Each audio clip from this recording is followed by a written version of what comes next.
네, 유럽 국가들이 밀려드는 값싼 중국산 전자상거래 수입품에 대한 단속 강화에 나섰습니다. 내년부터 해외발 저가 수포에 대해 관세를 부과할 방침인데요. 국제부 연결해서 자세한 내용 알아보겠습니다.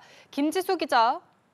네, 유럽연합은 현지 시간 13일 브뤼셀에서 회의를 열고 현행 150유로, 약 25만 5천 원 미만의 저가 소포에 대한 면세 혜택을 폐지하고 조속한 시일 내에 관세를 부과하기로 합의했습니다.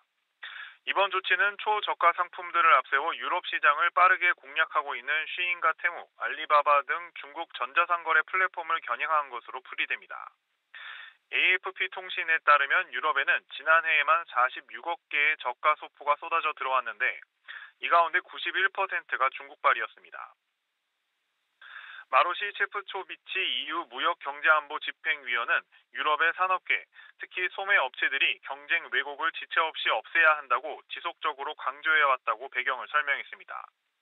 스웨덴 소매산업협회, 독일 전자상거래협회, 이탈리아 패션업계 등 유럽 각국은 이번 합의를 환영하면서 면세 폐지가 신속하게 이행돼야 한다고 주문했습니다.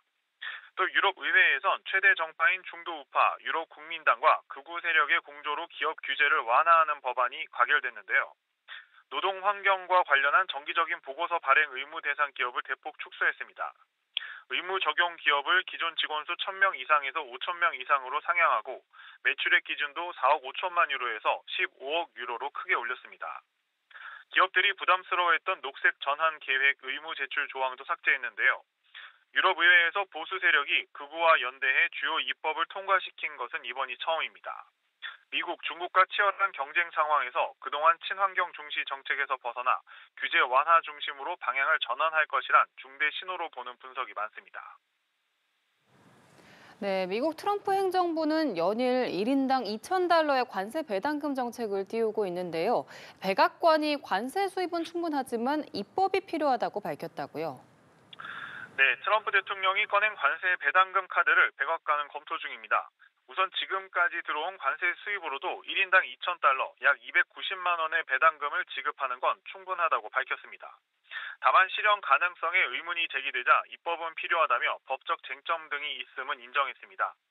케비넷 시 백악관 국가경제위원회 위원장은 관세 배당에 필요한 사안을 적극적으로 연구하고 숫자를 파악하고 있다고 말했습니다.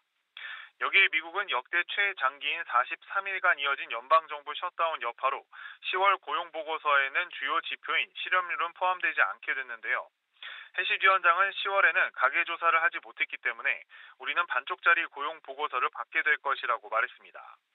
고용보고서는 실물 경기 동향을 드러내기 때문에 월가에서 매우 중요하게 여기는 경제 지표이며 연방준비제도의 기준금리 등 경제정책 결정에 큰 영향을 미칩니다. 일부 정보 공백 상태에서 연준이 다음 달 통화 정책을 결정해야 할 거란 우려도 나옵니다. 지금까지 국제부에서 연합뉴스TV 김지수입니다.